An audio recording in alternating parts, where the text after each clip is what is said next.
bienveillance, évidemment. Toujours la bienveillance. Et yo tout le monde. C'est bizarre. La congéniture. C'est bizarre. Un blong, mais c'est ouf, putain. Et un monde. Et yo tout le monde, on se retrouve pour le deuxième épisode du podcast À bloc ouvert. Oh putain. Qu'est-ce qu'il y a? Non, J'ai pareil, putain. Qu'est-ce qu'il y a? il a pas rec. Non, c'est une blague. Et non, c'est pas une blague. Vous avez entendu un petit extrait de la fin du podcast. Et comme de gros débutants, on a oublié d'appuyer sur enregistrer au début de la session. Et bien sûr, on s'en est rendu compte qu'elle a toute fin. On a quand même décidé de garder cet enregistrement qui provient de la vidéo qui a tourné pendant l'émission. On a voulu préserver l'authenticité et la spontanéité des réponses. Veuillez nous excuser. Et j'espère que vous allez apprécier cet épisode. Merci pour votre compréhension en tout cas.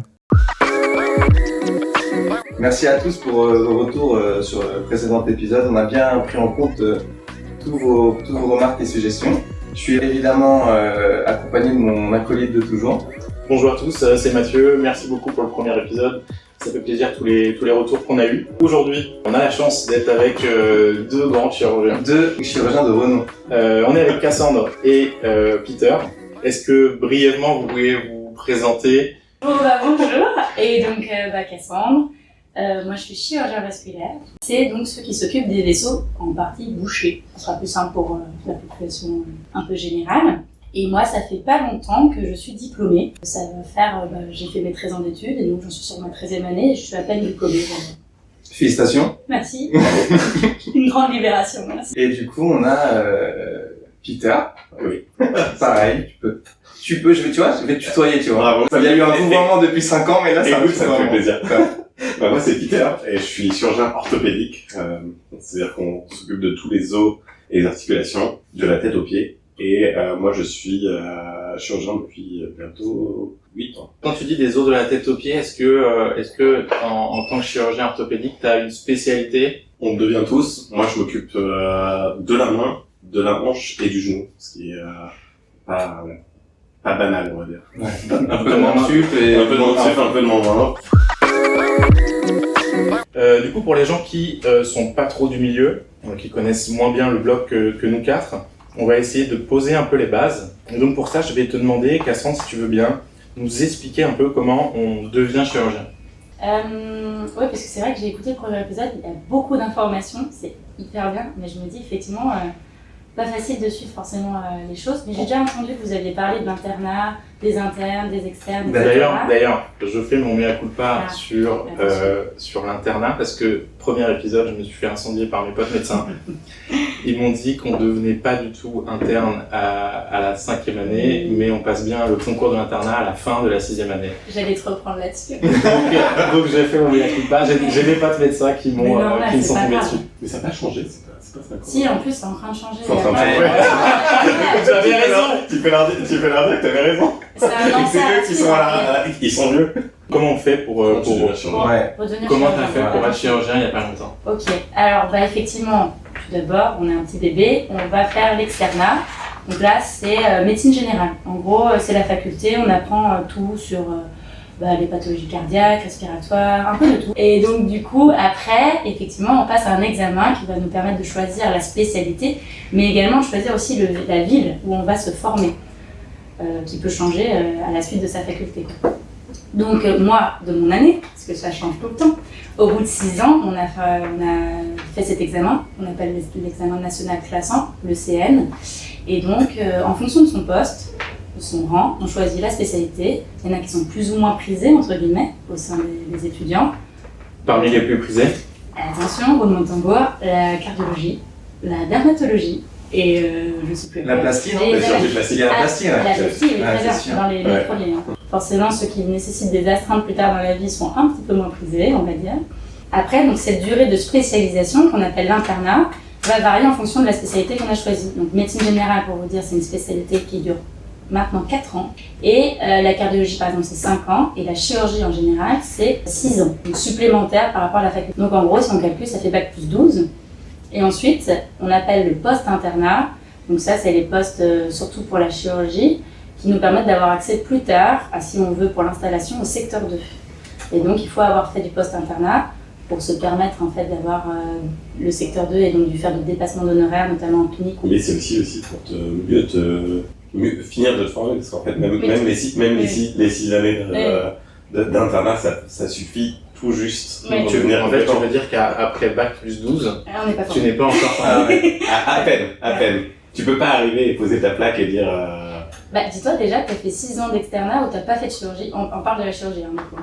Où tu n'as pas touché à un instrument. Donc, tu commences à bac plus 6 à toucher une pince, un bistouri, et tu fais qu'est-ce que je dois faire avec tout ça? Et là, tu as 6 ans pour te former, mais il y a plein de choses à savoir. tu recommences à zéro. Ah, oui, tu Vous recommences. avez le même parcours, Peter? Tu as le même parcours, Peter. Bah ouais, j'ai le même parcours. Exactement. Mais mon internat il durait 5 ans, mais il y avait quand même le post-internat où il fallait faire au moins 1 an obligatoire, mais en pratique tout le monde fait. Et qui sont les mieux classés entre les orthos et les vasculaires? Ah, c'est une bonne question ça. Alors déjà, il y a plus de postes d'orthopédie. Ouais. C'est vrai, En mais fait, il y a nombreux. Hein. Nous, par exemple, en France, il y a 30 chirurgiens vasculaires par an à l'issue de cet examen. C'est tout. Ah, c'est tout. Ah ouais. Nous on est 30 à Paris. Et voilà. Je pense. Voilà. Je pense que les Entre orthos, c'est 20 et moins une 30, je pense. centaine, quoi. Je sais Avec pas, moi, plus, par an. ouais, enfin, ouais. C'est les orthopédistes et les viscéraux, donc ceux qui s'occupent des intestins, parce que c'est les chirurgies où il y a plus de nécessité peut-être par fréquence, et ben c'est là où il y a le plus de formés. Il y a plus de postes. Ok. Est-ce qu'on peut éventuellement vous demander, peut-être à Peter pour changer un peu, est-ce qu'en te rappelant de ta vie d'étudiant et notamment de cette première année de médecine dont je pense les plus jeunes, alors soit en rêve, soit en cauchemar, est-ce que tu as éventuellement un souvenir, une anecdote à nous soumettre? Mais en fait, moi j'ai adoré ma première année de médecine. Ok. Ah ouais, parce que. Qu'est-ce qui t'a plu? de plus être au lycée. Et d'être à la fac et en fait de découvrir la vie des étudiants. Il y avait la fête. Il y avait un peu la fête. Fallait bosser quand même parce qu'il y avait une petite pression. Mais franchement, j'ai vraiment adoré. En plus, moi j'ai fait la fac à Paris 5, t'étais dans le quartier Saint-Michel, tout ça. Enfin, moi j'ai adoré. Sans encombre, t'as roulé sur la première année et t'as enchaîné toutes les... T'as pas redoublé ta première année? J'ai eu la chance de pas redoubler ma première année, ouais. Des questions? Effectivement. Ah non, mais vous tombez sur des. Mais moi non plus en fait. Sur les Waouh. Attendez, non, C'est pour ça qu'on est chirurgien. Voilà. C'est ça. Ah ouais, c'est ce que j'allais dire. En même temps, c'est le chirurgien. Je crois pendant votre première ou deuxième année, vous faites un stage infirmier. infirmier. D'une semaine, non? Enfin, Moi de. j'ai fait en RER. Ah ouais? Ouais. Et alors? Tout le monde. J'étais nul. Je savais pas nous mettre. Je pense que à aucun. Je sais Mais même il vous sert à quoi du coup en fait? pas. Franchement, en fait, c'est ton premier contact avec le milieu hospitalier. Ah, C'est ça. De Ouais. toute ta De première tout- année, de finalement. tout ça, t'as jamais été à l'hôpital. En tout cas, ça t'a pas traumatisé. Non, j'ai adoré. J'ai failli faire réanimateur. Pour éclaircir un peu les choses, au bout de combien de temps on devient chirurgien? Bah, au On a moins, quel âge quand on est au chirurgien? moins bac plus 13, donc là moi j'ai 30 ans. Ok, donc il faut avoir 30 ans pour être chirurgien. Ah Au ouais. minimum. Ouais. Ouais. Est-ce que Peter, tu peux nous dire comment on fait pour apprendre à opérer? En orthopédie, assez rapidement, on te donne un bistouri. Alors, c'est sûr que c'est pas pour faire des trucs incroyables, mais tu mets un peu les mains dans le cambouis rapidement. Donc c'est vrai que la formation n'est pas forcément homogène. Donc ça, ça peut être critiquable, hein, parce qu'en même temps c'est difficile d'imposer une formation un peu... Enfin, ils aimeraient bien, je pense, les autorités de santé, que ce soit cadré, etc. Mais en fait c'est hyper compliqué. Et C'est en fait, spécialité dépendant ou c'est Ouais. plutôt établissement dépendant? les deux. C'est ville dépendant aussi. Et ville, ouais. Ah oui. Ouais, il y a des villes où c'est une ambiance différente de formation. Mais en orthopédie, j'ai quand même l'impression qu'on est assez vite, soit autonomisé, en tout cas, soit assez vite aidé. Par exemple, pour revoir complètement l'inverse, et en fait, je le dis, vous en faites peut-être, mais la neurochirurgie, eux, ils sont pas aidés du tout. Enfin, ils apprennent à opérer, je pense, quand ils sont chefs de clinique. Et encore. Et encore. Après, je suis pas neurochirurgien, donc je sais pas. Les chefs de clinique, donc post-internat, bac plus 12, je le rappelle. C'est pas un petit moment. Ça fait un peu tard pour apprendre Un peu tard. pour commencer à apprendre ton métier.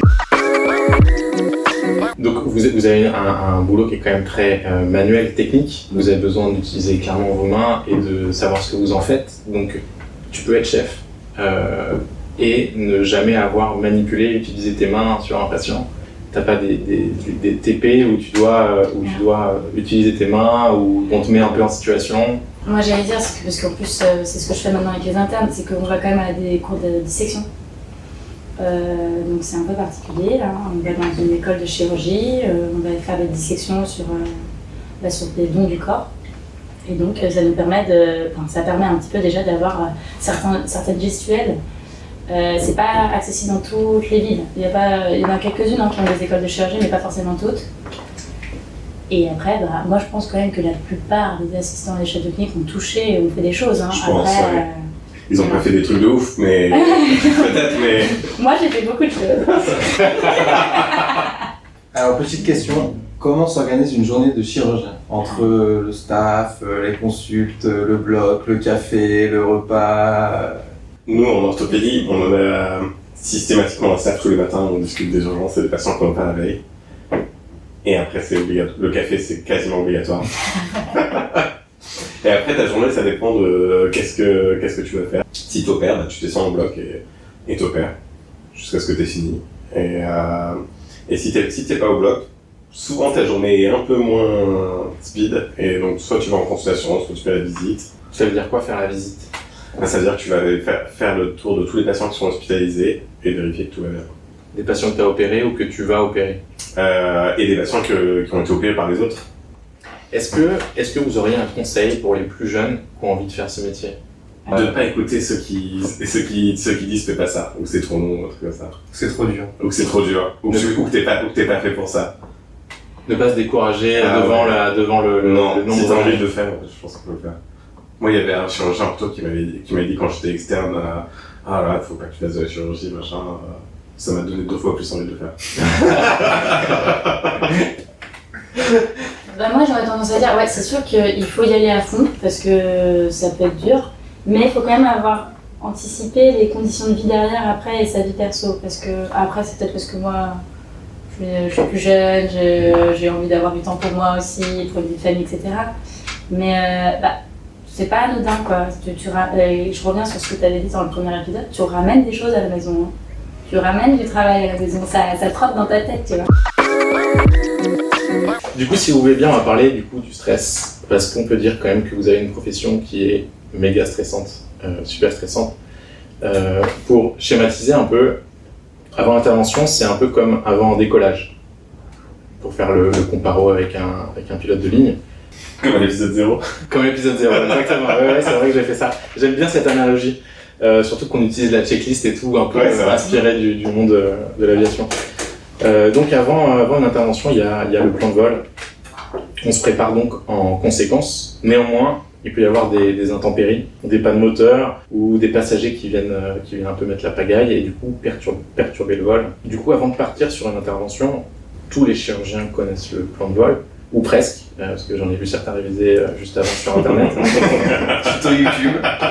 La YouTube Académie of Chirurgie.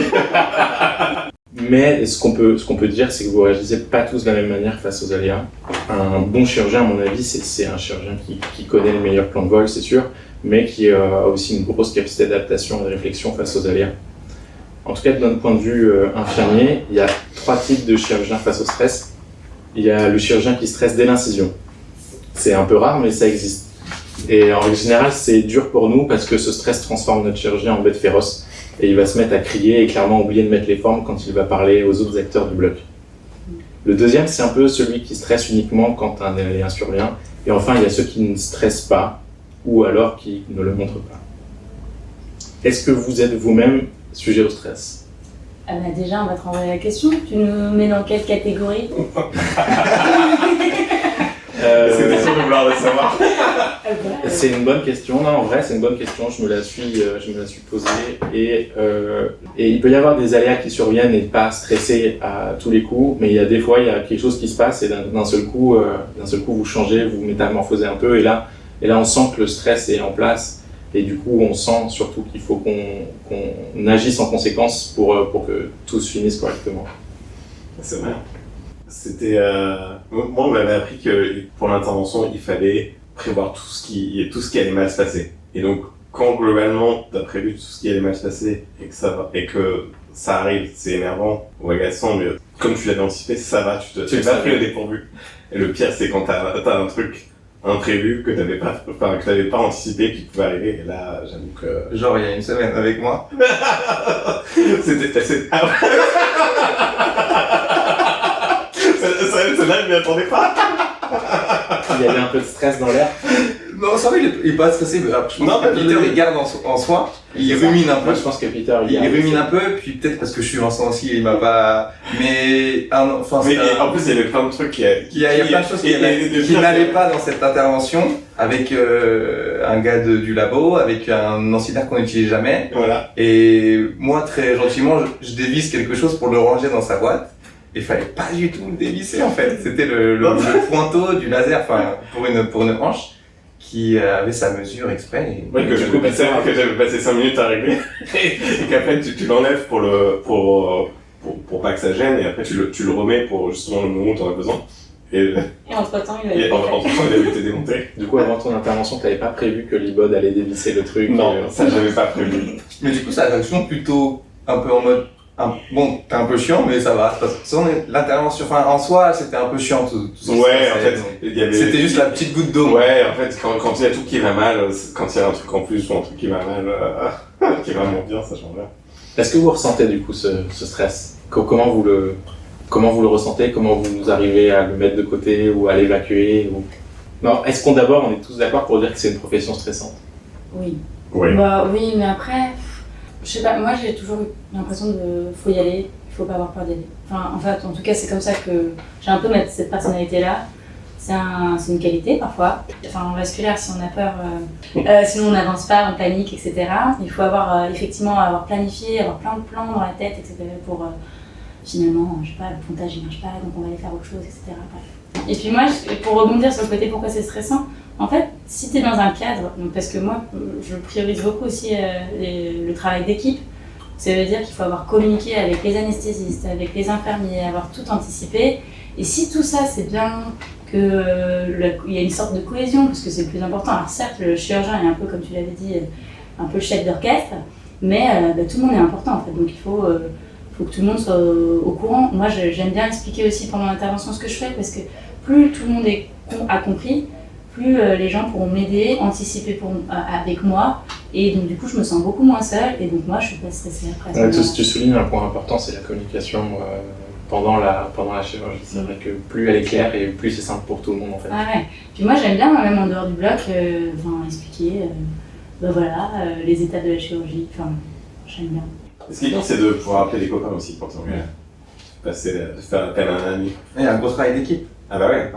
Et enfin nous on a cette chance là de, quand t'es en galère, pour quelque raison que ce soit, de demander à un tel, au mec de la salle d'à côté, qu'est-ce que t'en penses, même si c'est pas exact, enfin même si c'est pas vraiment son truc en particulier, mais Au lieu d'être tout seul dans la galère, vous êtes deux quoi. exactement, C'est plus ça. ou plus, et puis ça soulage un peu quand même les choses. Est-ce que tu dirais, parce que toi Peter tu travailles aussi en clinique, est-ce que tu dirais que c'est un peu un des gros avantages de l'hôpital par rapport à la clinique, que tu peux appeler un collègue si jamais, ou tu peux faire pareil à la clinique?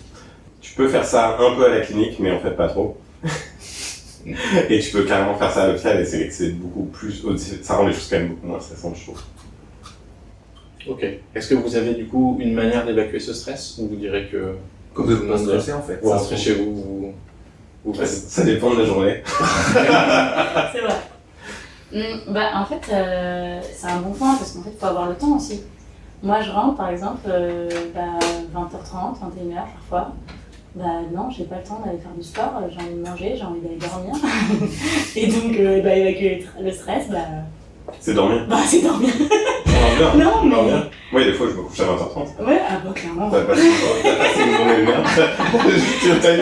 T'as juste envie qu'elle se finisse, tu vas te coucher. Donc, évacuer le stress, quand t'as le temps, en fait. Parfois, tu as un peu une cocotte minute, t'attends jusque le week-end, et puis là, ça fait du bien, tu vas décompresser. Du coup, tu rentres chez toi et tu dors, enfin tu manges et tu dors, mais du coup, est-ce que tu rentres chez toi en pensant encore au boulot? Est-ce que tu ramènes du boulot chez toi? Ça dépend en fait. Après, moi j'ai un conjoint qui est pas du tout dans la médecine, qui m'a entendu parler de ça longuement, mais j'essaye maintenant de moins en moins en parler, puis parce que j'en ai moins en moins le besoin. Mais quand même, un patient que j'ai pris en charge, qui avait une jambe qui était déficitaire parce qu'il n'avait pas de sang dans la jambe, et si j'ai pas réussi, ça va me trotter dans la tête, je vais me dire mais qu'est-ce que j'aurais pu faire. Tu lui en parles du coup à ton conjoint? Ah ouais. Ah oui, il a tout appris. Toutes les techniques. Je suis sûre qu'il pourrait venir avec moi, il est au taquet. Il peut opérer. Ouais. À contrario, je suis content parce que ma conjointe, elle est chirurgien. Et donc, en fait, je suis content de pouvoir lui expliquer ce qui n'a pas été et voilà, je suis content. Du coup, là, on va passer aux questions des auditeurs. On a 2 questions d'auditeurs. Ouais. Ah ouais. Et, du coup, la première, comment on fait pour opérer pendant 10 heures? Alors déjà, est-ce que toi, tu as des opérations? Moi, j'ai pas d'opération. C'est vrai que toi, t'es moins. Non, moi, je pense que les opérations les plus longues que je peux jamais faire, ça fait 3 heures. 3 heures et demie. 4 heures. Non. 4 heures. Franchement, c'est rare ici. Ouais, si, ça arrive. Non, quand on a 2 collés sur le même patient. Ah, ouais. Genre quand t'as la fracture de coude plus la fracture de bassin ou... 4 heures d'orthopédie, ça peut être, Ah, ça peut être c'est aussi important. physique que 10 heures de vasculaire. En plus, le vasculaire, souvent, ils ont des tabliers de plomb. Les tabliers. Ils ont en plus Les des tabliers fameux. de plomb. Ouais, Et ça c'est- pèse. Hein. Non, bah alors moi, sur le temps, donc effectivement, nous, ça fait durer un petit moment. Bizarrement, à ce moment-là, j'ai pas envie d'aller aux toilettes, hein, parce qu'on en a déjà parlé, je crois, mais ça ne vient même pas à l'esprit. Pas faim. La faim, bon, en fait, ça vient à un moment donné, puis après, ça s'arrête. La soif. C'est la soif. Ah, Ouais, c'est la soif. La soif, par contre, j'avoue que ça peut venir. Et en fait, c'est vraiment une sensation. Moi, je lève la tête, et là, je fais ah, ça fait 5 heures. Ah bon? Ah bah, je pensais que ça faisait 30 minutes. Non, peut-être pas, mais en vrai, on voit pas le temps passer. Je sais plus où j'avais vu qu'en fait, 1 minute de chirurgien, ça durait 100 secondes, et pas 60 secondes. Ah. Et donc, fallait compter en accord avec ça. Tu viens de donner la réponse à une question que tout le monde se pose. Est-ce que le temps est pareil pour nous humains et vous chirurgiens? Mais en fait, non, c'est ça, pas Ouais. du tout, mais en fait, c'est pour ça. C'est parce que quand vous êtes dedans, vous avez l'impression qu'il s'est passé 1 minute, en fait. Et pour autant, en plus, on a cette pression du temps. Quand même, moi, dans la journée, j'ai un nombre de patients à faire passer dans la journée. En gros, on ne peut pas déprogrammer des patients, donc il faut que ça passe. Il faut que le temps, enfin, il faut aller vite, entre guillemets, vite et bien, quoi. Et ça, c'est une certaine pression. On va passer juste à la deuxième question auditeur. La deuxième va vous demander un peu de réflexion. C'est qu'est-ce que tu demanderais à un génie de la lampe pour améliorer ton quotidien de chirurgien? Moi, ce que j'aimerais, c'est pouvoir... Mais même, je pense dans la vie en général, quand je cherche un truc, savoir où est-ce qu'il est. Et de pouvoir le trouver directement. Parce que parfois, tu cherches des choses en chirurgie, notamment. Tu cherches un bout d'os, tu cherches... t'as vraiment un patient qui a une anatomie extrêmement modifiée. T'as juste envie de pouvoir savoir où est-ce que il y a le nerf, l'artère, la veine, ou l'os que tu as besoin d'opérer. Et vous, mais vous appellerez plus.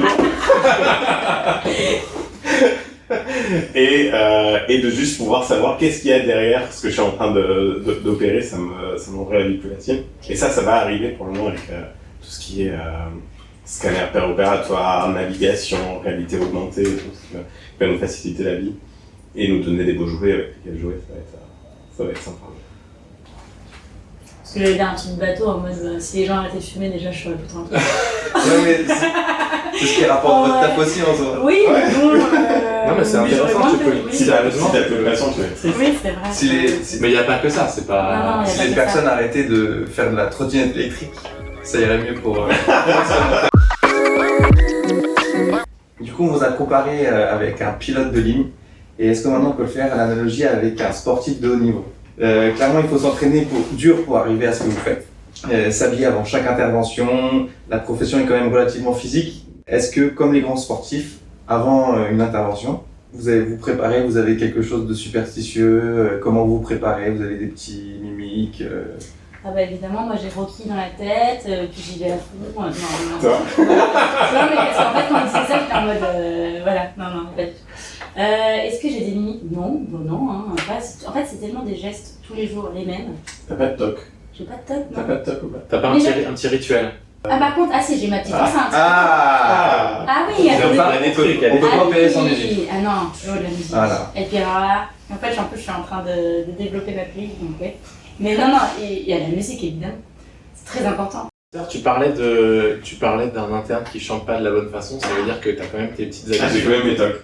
Mais parce que c'est en orthopédique surtout, si t'installes mal ton patient, tu peux prendre 1 heure d'opération en plus juste parce que t'étais mal installé.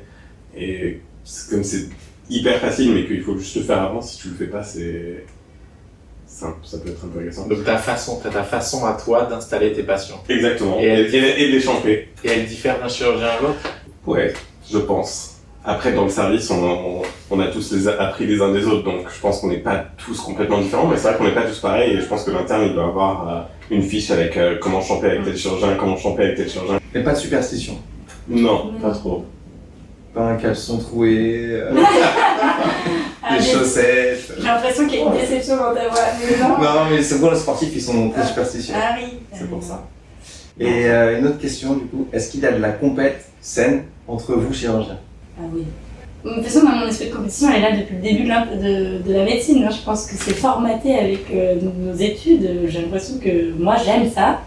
Et donc, je me compare. Mais c'est moi qui le fais toute seule dans mon coin, hein, par contre. Hein. Moi, je vais pas parler aux gens, leur dire « Ah, au fait, t'as mis combien de temps, toi?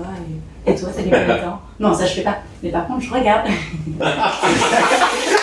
Ah là, terrible.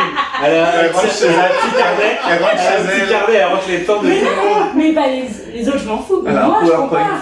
Moi, je compare Ah ouais. moi par rapport aux autres. Je me dis, punaise, Cassandre, tu vas pas assez vite. T'es nul. T'es nul, voilà. Nous, on se charrie entre nous, donc Ah ouais, quand on fait mieux ou moins bien que l'autre. Il y a quand même une compète. Et c'est intéressant ce que tu disais, c'est un peu initié par... Ah oui, Par les bah, études. moi je trouve. Hein. C'est-à-dire que depuis le début, de toute façon, on est en compétition l'un contre l'autre un peu, hein. Mais très gentiment, hein. Puis chacun va le faire à sa manière. Mais on est dans un concours de base. Après, bah, les études de médecine, on se relaxe un petit peu. Et après, à l'ECED, on est encore dans un sorte de concours où on va être classés les uns par rapport aux autres et on va choisir la spécialité qui aura finalement, enfin, peu importe ce qu'on va dire, mais il y a une certaine vision, si t'as réussi ou t'as pas réussi. Par exemple, moi, on me demande, je veux même pas le dire, mais mon classement ECN, et on va me juger par rapport à ça. On se juge l'un à l'autre par rapport à ça. Alors, avec le temps, tu te juges plus, mais ça, c'est... Encore aujourd'hui. Non. Ah. Non, je le mets pas dans mon CV. Parce que j'ai un peu peur. On va parler d'un sujet qui est l'évolution de la place du chirurgien dans la société. Et pour ça, je vais vous raconter une petite histoire. On va remonter au Moyen-Âge et on va commencer par une question. Est-ce que vous voyez devant les salons de coiffure cette enseigne avec des spirales bleues, blancs et rouges qui tournent? Vous voyez de quoi je parle ou pas? Ouais. Devant les barbeurs, souvent. Oui. Ouais, Oui, c'est ça. barbier, coiffeur, on retrouve cette enseigne. Est-ce que vous savez ce que ça signifie? Pourquoi on retrouve C'est ça? la minute culture générale, peut-être? Exactement. Non, je ne sais Non, pas. je sais pas si c'est ça, mais je suis hyper content de le savoir. Ambroise Paré, ça me parle. Oui. C'est un peu le berceau de la chirurgie moderne. C'était un chirurgien barbier. Et au Moyen-Âge, les chirurgiens étaient coiffeurs et barbiers. Et on Ils venait n'étaient pas reconnus. Et ils n'étaient pas du tout reconnus. Et les gars étaient insignifiants, quoi. Il y avait les médecins, Ouais. mais il y avait vraiment les chirurgiens, c'était... C'est les bouchers, quoi. c'est Mais dans c'est les barbiers. Ils étaient là pour évacuer les abcès. Et... Ouais, Exactement, extraction dentaire, Mm. saignée, ce genre d'intervention un peu obscure du Moyen-Âge. Et en fait, du coup, ces trois couleurs symbolisaient le rouge du sang, le bleu des veines et le blanc des bandages. Ah ouais. Donc c'est pour ça qu'on retrouve ces anciennes aujourd'hui. Pas mal, hein, ce podcast. Ah Franchement, ouais. apprend, hein. Ah ouais. Donc tu m'as enlevé les mots de la bouche, t'as dit qu'à l'époque du Moyen-Âge, le chirurgien n'était rien du tout, et il a monté petit à petit, sa place s'est fait connaître dans la société, notamment grâce à la fistule anale de Louis XIV. Ses médecins et ses chirurgiens tenaient un journal de médecine. Il y rentrait toute sa vie médicinale, si je puis dire. Et du coup, il a un peu fait monter les chirurgiens. Et aujourd'hui, le chirurgien, c'est un peu la star des médecins. Ils sont vus, en tout cas les chirurgiens, comme des gens brillants et qui touchent, entre guillemets, pas mal de pognon. Comment percevez-vous l'évolution des techniques chirurgicales et comment cela influence vos pratiques? Moi, j'ai quand même l'impression que ce que tu disais là, quand on était des stars, ou je sais plus ce que c'était, mais j'ai l'impression que ça a été peut-être vrai. J'ai l'impression que c'est moins le cas avec la médecine quand même qui rattrape par des techniques moins invasives et en tout cas faisables par les médecins qu'on les moins. Les patients, ils sont hyper reconnaissants en général. C'est pas... Voilà.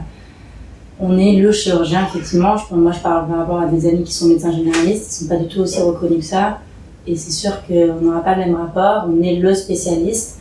C'est quand même plus facile pour nous que pour mes amis qui sont médecins généralistes et qui sont confrontés aux plaintes du patient qui sont plus difficiles. Peter, comment t'imagines le futur de la chirurgie avec l'arrivée des nouvelles technologies, l'intelligence artificielle, le micro-usinage? Tu parlais tout à l'heure d'une vision un peu spécifique. Moi, j'ai trop hâte. Je pense que ça va être, vraiment génial pour nous et qu'on aura. Le chirurgien sera toujours central. Je pense que le chirurgien sera toujours central. Il sera beaucoup aidé par la technologie et donc tant mieux parce qu'il aura une charge en moins dans la tête qui sera bénéfique pour tout le monde. Et je pense que ça va être, je sais pas si c'est le mot, mais pas amusant, mais fascinant. Ouais. Et pour Oscar, vraiment, C'est un peu comme la perspective des voitures volantes, quoi. Exactement. Exactement. Ou au moins autonome, à défaut d'être volante. Et je pense qu'on sera tout, enfin, quand on parle de nos jours de tous ces métiers qui peuvent être faits par l'IA. Je pense pas que ce soit demain la veille en tout cas de mon vivant, que ce sera fait pour la chirurgie. On a tous été marqués par cette pandémie et je voulais savoir s'il y a eu du changement pré-Covid et post-Covid. Avec le Covid, il fallait vraiment que tout rentre dans le protocole, qu'il ait fait ses tests, qu'il soit vacciné. Donc en fait, il y a une certaine, un contrôle, en fait, je trouve, qui était peut-être tellement poussé qu'il y a toujours un peu cette ambiance-là où il faut bien avoir coché les cases. Donc c'est positif en soi. C'est plutôt positif, Ouais. Ah oui, parce que je pense que du coup ça permet d'avoir moins d'erreurs. Moi, j'ai l'impression que, enfin, heureusement en fait qu'on est sorti de ça et que ça nous impacte moins ou plus. Alors, par contre, si, on sent quand même le manque de personnel infirmier qui a découlé de ça. Et moi, personnellement, j'ai plus senti le besoin d'être en famille et de mieux équilibrer mon vie perso, vie professionnelle. Et ça, du coup, je suis peut-être plus regardant là-dessus. Encore un côté positif du coup. Exactement. Un peu plus égoïste, mais... On est ça il n'y a pas très longtemps qu'on n'est plus obligé de porter des masques dans l'enceinte de l'hôpital, on n'est plus obligé d'avoir une PCR négative pour venir au bloc. Ouais. Mais c'est quand même bien d'être sorti de ça. Est-ce que la chirurgie, c'est une profession masculine? Selon le répertoire d'Eli 2023, ce que je suis allé vérifier. Il y aurait en tout et pour tout 605 chirurgiens vasculaires en France, dont 132 sont des femmes. J'ai pris l'exemple de la chirurgie vasculaire, mais pour la chirurgie orthopédique et traumatologie, le constat est pire. On est à 3809 praticiens pour 349 femmes. Et c'est comme ça pour à peu près toutes les spécialités, l'écart le moins marqué étant en ophtalmo. Bref, ce que je veux dire par là, c'est que la profession chirurgicale est dominée par le sexe masculin, et ça s'explique entre autres parce que les études de médecine étaient fermées aux femmes jusqu'au fin du 19e, mais que leur nombre reste insignifiant. Il faudra attendre les années 70 pour que les femmes commencent à vraiment monter. Quand on regarde la progression de la population féminine dans la chirurgie depuis 30 ans, on peut voir que l'équilibre tend à se corriger. Seulement, comme le montrent les chiffres, la profession est encore relativement masculine et il peut s'en suivre un certain machisme. Est-ce que tu as un avis sur le sujet, Cassandre? Est-ce que tu as fait l'objet de railleries, de sexisme? Est-ce que tu as déjà eu des réflexions de patients ou autres? Alors, ouais, il y a plein de choses à dire. C'est compliqué. C'est vaste. C'est vaste. Donc effectivement, et alors, par contre, il y a de plus en plus de femmes. Ça c'est sûr. Moi j'en vois, je ne suis pas toute seule, c'est en train d'augmenter. Après, alors, la position de patient, ça oui. Moi, le nombre de fois où j'ai un patient qui va me dire « Ah, bah, j'ai la docteure mignonne, j'ai de la chance. » Oui, bah, super.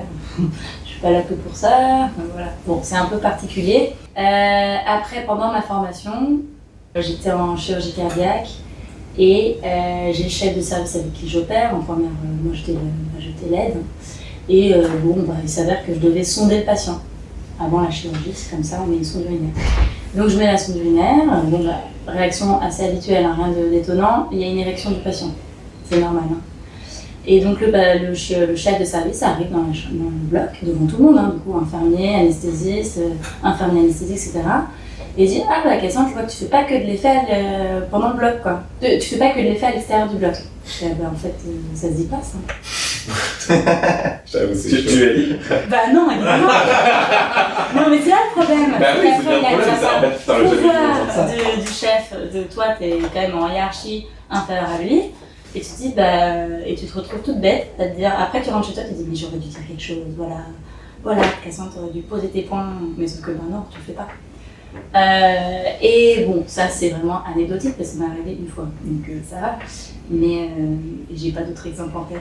Mais ça m'a choqué quand même. Les femmes chirurgiens opèrent mieux. Ça a été quand même. Ça a été prouvé. C'est un point qui Ça arrive après. a été prouvé. Exact, Étude. exactement. Étude du À la genre. pluie. Exactement. Il y a 2 études suédoises et canadiennes qui sont sorties là en août dernier Ouais. qui disent que il faudrait mieux se faire opérer par une femme chirurgienne. Elles sont moins sujettes aux complications post-op et les pronostics sont meilleurs que ceux des hommes. Moi je les ai pas lus, hein, donc je sais pas. Alors j'ai pas lu ces études Ouais. non plus, mais Grosso modo, ça s'expliquerait par le fait que les femmes vous opériez de façon plus lente et que vous restez concentré plus longtemps. Qu'est-ce que t'en penses, Peter? moi je suis pas du tout étonné des résultats de cette étude. Malheureusement, moi à l'échelle individuelle, je vais pas pouvoir changer de sexe. Mais je peux que juste essayer de devenir un meilleur chirurgien au fur et à mesure du temps. Mais c'est bien. Est-ce que vous pensez qu'un jour la tendance va s'inverser, il y aura plus de femmes que d'hommes?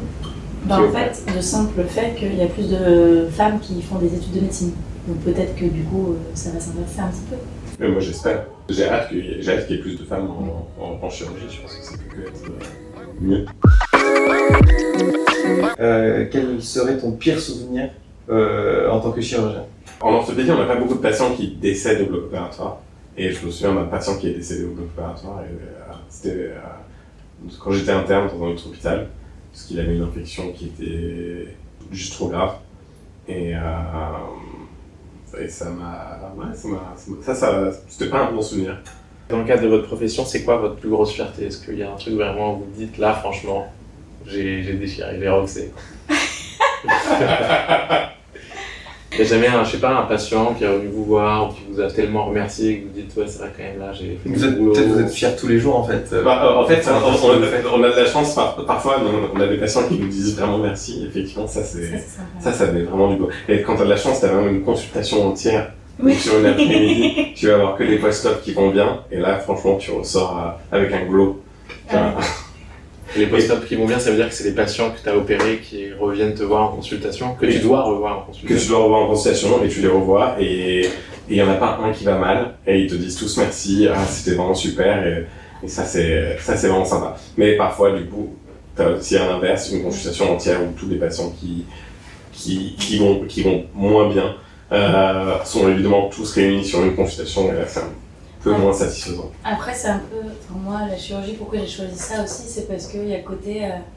On opère et puis la plupart du temps, le lendemain, ils vont bien quoi. Enfin, on a résolu le problème mécanique. Moi, j'ai restauré le sang par exemple. Enfin, et ça, c'est sûr que ça fait plaisir. Tu te dis que tu as un impact direct. Enfin, et tu vois le bénéfice tout de suite. J'ai pas besoin qu'on me le dise, mais moi, personnellement, ça me fait plaisir et je suis contente de tout. Une petite rubrique question-réponse rapide. Être chirurgien, c'est une vocation. Oui. Oui. Dieu, commandant star du bloc opératoire, pas trop dur comme statut. Si. Aussi. Est-ce qu'un chirurgien prend le temps de manger le midi? Non. Jamais. Est-ce que vous êtes stressé d'une opération? Ça arrive, oui. Enfin, c'est. Ouais. Est-ce que tu opérerais ton pote? Non, Non. Est-ce que tu opérais ta famille? non. Non. Est-ce que c'est quelque chose que vous faites, enfin, C'est déjà arrivé. c'est propre à vous-même ou c'est genre Il y a des un code Il y a des chirurgiens qui... Enfin, moi, je connais pas un chirurgien qui ont opéré toute leur famille, leur père, leur mère, leurs cousins et tout. Moi, jamais de la vie. Est-ce qu'un chirurgien est patient? Non. Est-ce qu'être chirurgien, c'est recevoir des appels abusifs de son entourage pour un avis sur un bobo? Oui. Non. Est-ce que tu as déjà dit pendant l'intervention, je l'opère mais ça ne sert à rien? Oui, Oui. Est-ce que tu t'es déjà demandé ce que tu ferais si t'étais pas chirurgien? évidemment que oui. Oui, mais j'ai pas la réponse. Réponse. Ah, c'est vraiment très drôle. Hein. Entre potes, je dis ah bah moi j'aurais bien aimé être coiffeuse.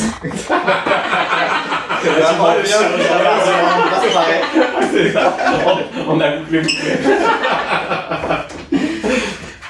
Avez-vous déjà pensé à abandonner durant le cursus pour devenir chir? Non. Est-ce que si tu gagnais l'euro-million, tu continuerais le boulot de chirurgien tout pareil? Pas tout pareil. Pas tout pareil. Ça veut dire quoi, pas tout pareil? À mi-temps. Ah ouais. Je l'ai posé en salle aujourd'hui, il a dit la même chose. À mi-temps aussi.